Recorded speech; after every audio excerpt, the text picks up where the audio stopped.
Hello friends, welcome to Srishti's kitchen. ಇವತ್ತಿನ ರೆಸಿಪಿಯಲ್ಲಿ ನಿಮಗೂ ತಿಳಿದ ಹಾಗೆ ಗೊತ್ತಾಯ್ತಲ್ವಾ, ಮಸೊಪ್ಪು ಸಾರು ಹೇಗೆ ಮಾಡೋದು ಅಂತ ನೋಡಿಸ್ತಾ ಇದ್ದೀನಿ. ಎಕ್ಸ್ಪೆಷಲಿ ಇದು ಊರಿಂದ ಅಮ್ಮ ತಂದಿರೋವಂಥ ಸೊಪ್ಪು, ಅಂದರೆ ಹೊಲದಲ್ಲಿ ಸಿಗುವ ಸೊಪ್ಪಿನಲ್ಲಿ ಮಸೊಪ್ಪು ಸಾರು ಹೇಗೆ ಮಾಡೋದು ಅಂತ ನೋಡಿಸ್ತಾ ಇದ್ದೀನಿ. ಎಲ್ಲರಿಗೂ ತಿಳಿದಿರೋ ಹಾಗೆ ಸೊಪ್ಪು ಅನ್ನೋದು ನಮ್ಮ ಆರೋಗ್ಯಕ್ಕೆ ತುಂಬಾ ಒಳ್ಳೆಯದು. ಈ ರೀತಿಯಾಗಿ ಮಧ್ಯಾಹ್ನ ಊಟಕ್ಕೆ ಬಿಸಿ ಬಿಸಿ ರಾಗಿ ಮುದ್ದೆ ಮಸೊಪ್ಪು ಸಾರು ಇದ್ದರೆ ಆಹಾ, ಇನ್ನೇನು ಬೇಡ ಅನಿಸುತ್ತೆ ಅಲ್ವಾ? ಹಾಗಿದ್ರೆ ತಡ ಬೇಡ, ಇದರ ತಯಾರಿ ವಿಧಾನ ಏನು, ಇದಕ್ಕೆ ಬೇಕಾಗಿರೋ ಇಂಗ್ರೀಡಿಯೆಂಟ್ಸ್ ಏನು ಎಲ್ಲ ನೋಡ್ಕೊಳ್ಳೋಣ. ವಿಡಿಯೋ ಸ್ಟಾರ್ಟಿಂಗ್ ಟು ಎಂಡಿಂಗ್ವರೆಗೂ ಸ್ಕಿಪ್ ಮಾಡ್ತೀರಾ ನೋಡಿ. ಫ್ರೆಂಡ್ಸ್, ಈ ರೆಸಿಪಿನ ಮಾಡಲಿಕ್ಕೆ ನಾನಿಲ್ಲಿ ಒಂದು 4 ರೀತಿಯ ಸೊಪ್ಪುಗಳನ್ನ ತೊಗೊಂಡಿದ್ದೀನಿ. ಎಲ್ಲ ವಾಶ್ ಮಾಡಿ ಈ ರೀತಿ ತಟ್ಟೆಗೆ ಹಾಕಿಟ್ಟಿದ್ದೀನಿ. ಈ ಸೊಪ್ಪುಗಳನ್ನ ನಾನು ಸಪ್ರೇಟಾಗೂ ಸಹ ಮಾಡಿ ನಿಮಗೆ ತೋರಿಸ್ತಾ ಇದ್ದೀನಿ. ನೋಡಿ ಏನೇನು ತೊಗೊಂಡಿದ್ದೀನಿ ಅಂತ.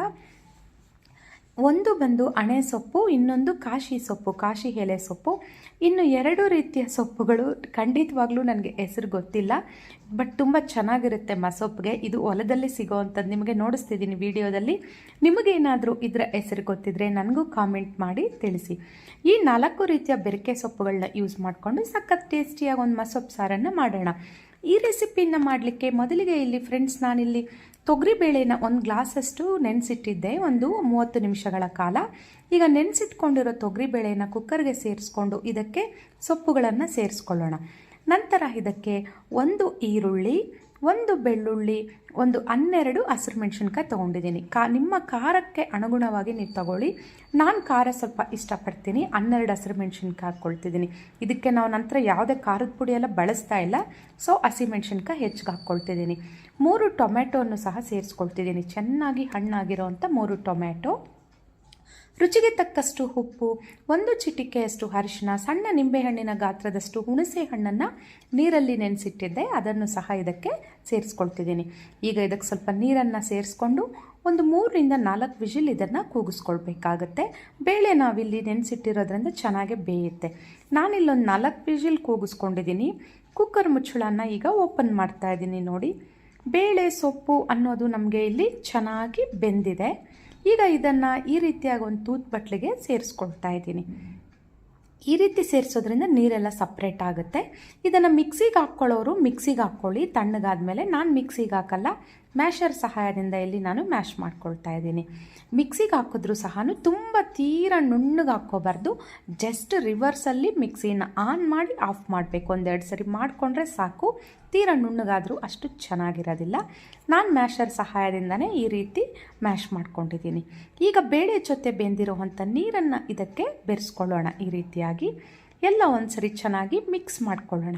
ಕನ್ಸಿಸ್ಟೆನ್ಸಿ ಅನ್ನೋದು ನೋಡಿ ಕರೆಕ್ಟಾಗಿ ಬಂದಿದೆ. ಮಸೊಪ್ಪು ಸಾರಿಗೆ ನೀರು ಇಲ್ಲ, ಗಟ್ಟಿನೂ ಇಲ್ಲ ಅನ್ನೋ ಥರ.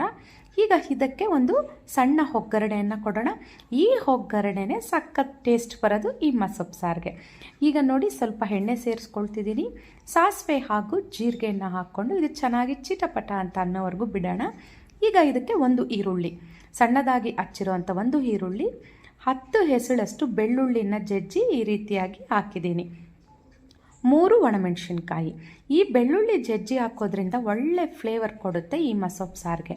ಹಾಗೆ ಒಂದು ಸ್ವಲ್ಪ ಕರಿಬೇವು ಸೊಪ್ಪನ್ನು ಹಾಕಿ ಈ ಒಗ್ಗರಣೆಯನ್ನು ಚೆನ್ನಾಗಿ ಫ್ರೈ ಮಾಡ್ಕೊಳ್ಳೋಣ. ಈಗ ಇದಕ್ಕೆ ಸ್ವಲ್ಪ ಹಿಂಗನ್ನು ಸಹ ಸೇರಿಸ್ಕೊಳ್ಳೋಣ. ಹಿಂಗೆ ಹಾಕೋದ್ರಿಂದ ಆರೋಗ್ಯಕ್ಕೂ ಒಳ್ಳೆಯದು, ಹಾಗೆಯೇ ನಮಗೆ ಮಸೊಪ್ಪು ಸಾರನು ಒಳ್ಳೆ ಟೇಸ್ಟಿ ಇರುತ್ತೆ. ಈಗ ನಾವು ರೆಡಿ ಮಾಡಿಟ್ಕೊಂಡಿರೋವಂಥ ಸಾರನ್ನು ಒಗ್ಗರಣೆಗೆ ಸೇರಿಸ್ಕೊಳ್ಳೋಣ.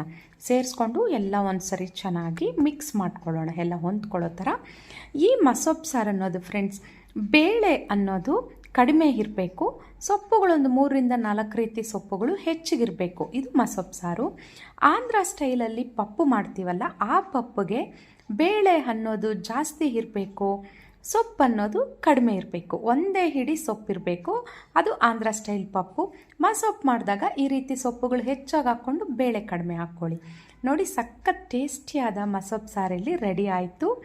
ನಾನಿಲ್ಲಿ ಬಿಸಿ ಬಿಸಿ ಮುದ್ದೆ ಹೊಟ್ಟಿಗೆ ಸರ್ವ್ ಮಾಡ್ಕೊಳ್ತಾ ಇದ್ದೀನಿ. ಪಕ್ಕ ನಮ್ಮ ಹಳ್ಳಿ ಸ್ಟೈಲಲ್ಲಿ ಮಸೊಪ್ಪು ಸಾರು, ನಮ್ಮ ಹಳ್ಳಿ ಸ್ಟೈಲ್ ಮುದ್ದೆ. ನಿಮಗಿಷ್ಟ ಆಗಿದ್ದರೆ ನನ್ನ ಚಾನಲ್ಗೆ ಒಂದು ಲೈಕ್ ಮಾಡಿ, ಶೇರ್ ಮಾಡಿ.